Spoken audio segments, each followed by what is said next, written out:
Hello दोस्तों, नमस्कार। स्वागत है आपका हमारे इस चैनल में। तो आज की वीडियो में लेके आया हूँ इकोसिस्टम यानी इकोलॉजी से रिलेटेड जितने भी क्वेश्चन होंगे इस वीडियो में हम कंप्लीट करेंगे। तो वीडियो में एंड तक बने रहें। वीडियो लंबी हो सकती है बट जितने भी इकोलॉजी यानी इकोसिस्टम से रिलेटेड जितने भी क्वेश्चन एग्जाम में आएंगे वो यहाँ से कवर हो जाएंगे। और इन क्वेश्चनों का जो लेवल है वो नीट लेवल का है, तो इससे बाहर कहीं नहीं जाने वाला है। यानी इकोसिस्टम से जितने भी 1 से 2 या 3 जितने भी क्वेश्चन आएंगे वो इसके अंदर मिल जाएंगे आपको, ये गारंटी है, क्योंकि मैं नीट लेवल से करा रहा हूँ आपके लिए।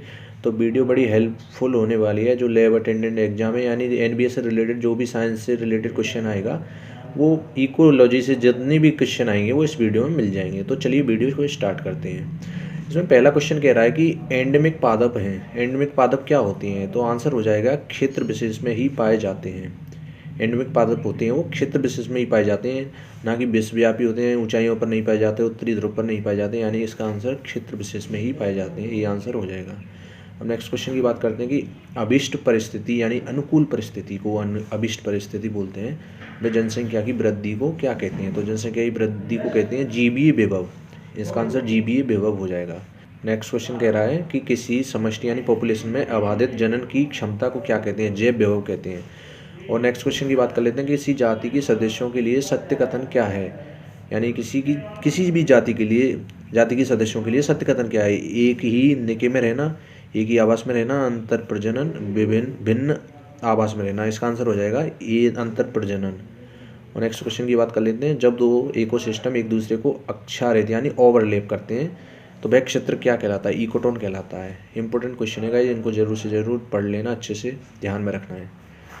और नेक्स्ट क्वेश्चन की बात करें, एक इकोसिस्टम में यानी एक इकोसिस्टम में क्या क्या होता है? तो प्राथमिक उत्पाद अधिक होते हैं प्राथमिक उपभोक्ता बड़े होते हैं प्राथमिक उत्पादक से।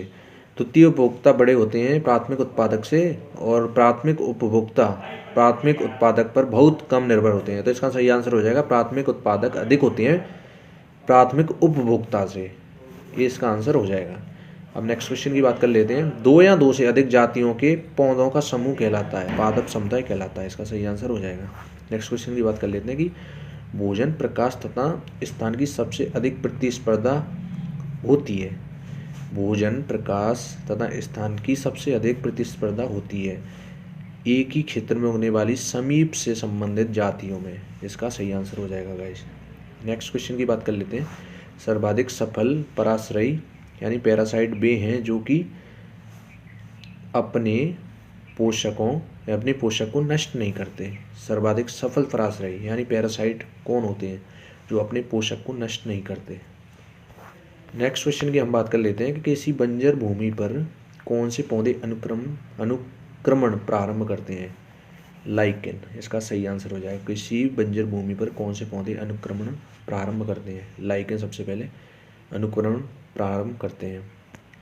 नेक्स्ट क्वेश्चन की बात कर रहे हैं कि इकोसिस्टम यानी इकोलॉजी से रिलेटेड जो क्वेश्चन आए गए, तो इकोसिस्टम शब्द किसने दिया था? ये टेंसले ने दिया था। इसको याद रखना है, इंपॉर्टेंट क्वेश्चन। बड़े इकोसिस्टम कहलाते हैं, क्या कहलाते हैं? बायोम्स कहलाते हैं। नेक्स्ट क्वेश्चन की बात करते हैं, बायोसिनोसिस नाम किसने दिया था? कार्ल मोबियस ने। यानी बायोसिनोसिस और कार्ल मोबियस यानी यस, इस नाम से याद रख सकते हो। और इकोसिस्टम में गिद्ध होते हैं, अपमार्जक होते हैं, परभक्षी नहीं होते, उपभोक्ता नहीं होते, शीर्षस्थ मांसाहारी नहीं होते, अपमार्जक होते हैं। इसका सही आंसर हो जाएगा। नेक्स्ट क्वेश्चन की बात कर लेते हैं, किसी भी पारिस्थितिक तंत्र में उच्चतम ऊर्जा किस पोषण स्तर पर संचित होती है?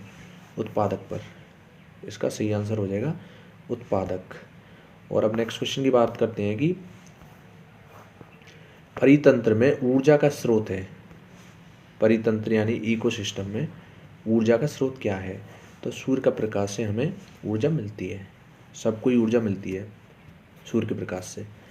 और नेक्स्ट क्वेश्चन की बात करते हैं कि पारितंत्र की परिभाषा निम्न प्रकार की जा सकती है। किस प्रकार की जा सकती है?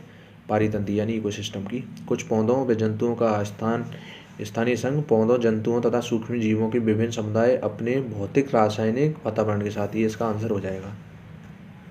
पारिस्थितिक तंत्र का महत्व का कारण है ऊर्जा का प्रवाह, पदार्थों का चक्रीकरण, ये दोनों हैं पारिस्थितिक तंत्र का महत्व का कारण।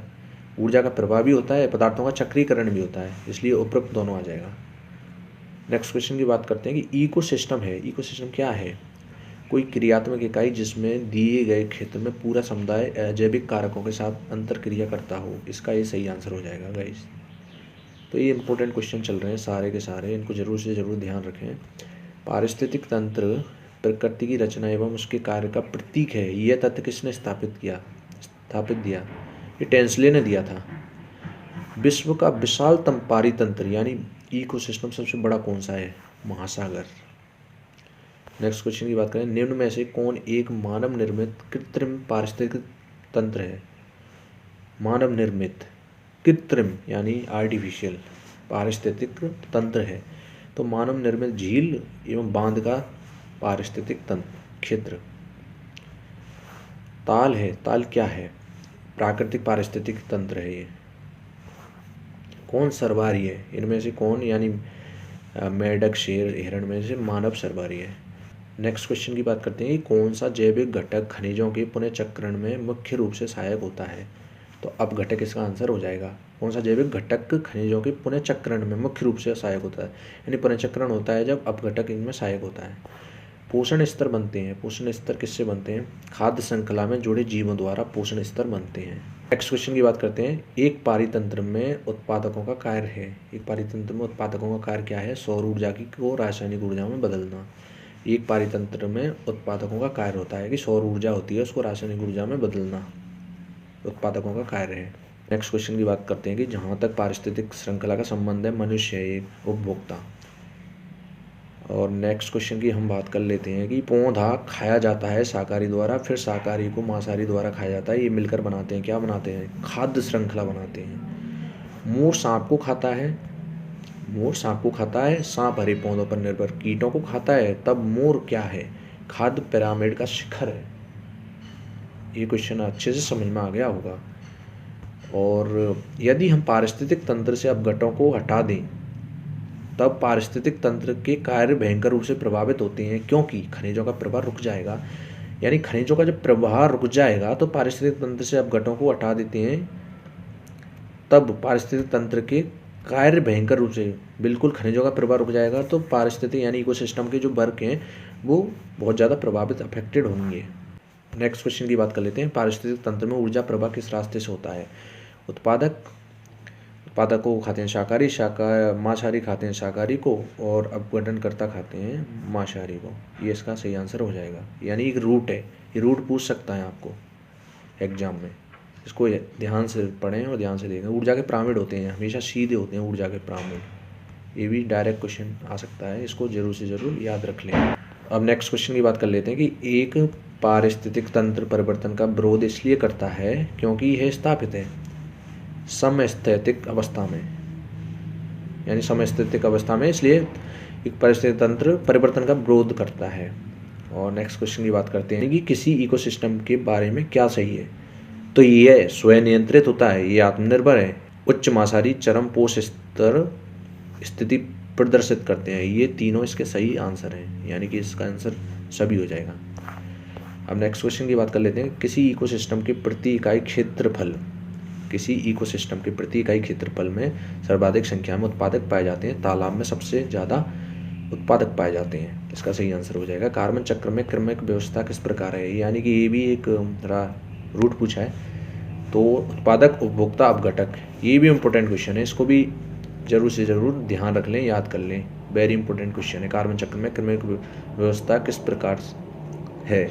यानी उपभोक्ता, यानी उत्पादक, उपभोक्ता, अपघटक। नेक्स्ट क्वेश्चन की बात करते हैं कि उत्तम मृदा वह है, यानी अच्छी मृदा कौन सी है? इसके ऑप्शन दे रखे हैं, उसमें प्रवेश करने वाले सभी जल को रोक लेती हो, जल की सीमित मात्रा का प्रवेश होने देती हो, जल को अंदर धीरे धीरे रिसने देती हो। यही इसका सही आंसर है, यानी जल को धीरे धीरे अपने अंदर रिसने देती हो, वही उत्तम मृदा है, यानी अच्छी मृदा है। किन कारणों में सतह की मृदा 1 मीटर गहराई पर पाई जाने वाली मृदा से अधिक गहरे रंग की होती है? क्योंकि कार्बनिक पदार्थों से युक्त होती है वो। किन कारणों से सतह की मृदा 1 मीटर गहराई पर पाई जाने वाली मृदा से अधिक गहरे रंग की होती है? क्योंकि कार्बनिक पदार्थ होते हैं, उनसे युक्त होती है वो। मृदा उर्वर तब कहलाती है जबकि वह जल एवं सभी आवश्यक तत्वों को अनुकूल अनुपात में धारण कर सके, तब एक मृदा होती है यानी मिट्टी उर्वर कहलाती है। नेक्स्ट क्वेश्चन की बात करते हैं कि पादपों को उगाने के लिए मृदा की उपयुक्त पीएच क्या होती है, यानी 5.5 से 6.5। Important question guys, important. इसकी पीएच होती है पादपों को उगाने के लिए एक उपयुक्त पीएच 5.5 से 6.5। इसका सही आंसर हो जाएगा। नेक्स्ट क्वेश्चन की बात कर लेते हैं। प्रकृति में नाइट्रोजन का यौगिकीकरण मुख्यतः होता है। प्रकृति में नाइट्रोजन का यौगिकीकरण मुख्यतः होता है सहजीवी जीवाणु द्वारा। इसका सही आंसर हो जाएगा। पादप वृद्धि के लिए उत्तम है। पादप वृद्धि के लिए क्या उत्तम है? दोमट मिट्टी। इसका सही आंसर हो जाएगा दोमट मिट्टी, फर्स्ट वाला। नेक्स्ट क्वेश्चन की बात कर लेते हैं कि भूमध्य रेखा के पास पाए जाने वाले वन कहलाते हैं। भूमध्य रेखा के पास जो वन पाए जाते हैं उनको उष्णकटिबंधीय वर्षावन यानी ट्रॉपिकल कहते हैं। उष्णकटिबंधीय वर्षावन। नेक्स्ट क्वेश्चन, घास के मैदान जिनमें दूर दूर तक वृक्ष पाए जाते हैं कहलाते हैं, क्या कहलाते हैं? सवाना। घास के मैदान जिनमें दूर दूर तक वृक्ष पाए जाते हैं उन्हें सवाना कहते हैं। और नेक्स्ट क्वेश्चन, भारत में शीतोष्ण सदाहरित वन कहाँ पाए जाते हैं? हिमालय में पाए जाते हैं। शीतोष्ण सदाहरित वन हिमालय में पाए जाते हैं। पश्चिम बंगाल, अंडमान, राजस्थान, ये गलत ऑप्शन है, ओनली हिमालय। कौन सा बायोम बर्फीला रेगिस्तान कहलाता है? टुंड्रा बायोम होता है जो बर्फीला रेगिस्तान कहलाता है। सवाना क्या है? ये क्वेश्चन आ सकता है गाइस। सवाना क्या है? घास स्थल बिखरे पेड़ों के साथ। सवाना घास स्थल बिखरे पेड़ों के साथ, उसको सवाना कहते हैं।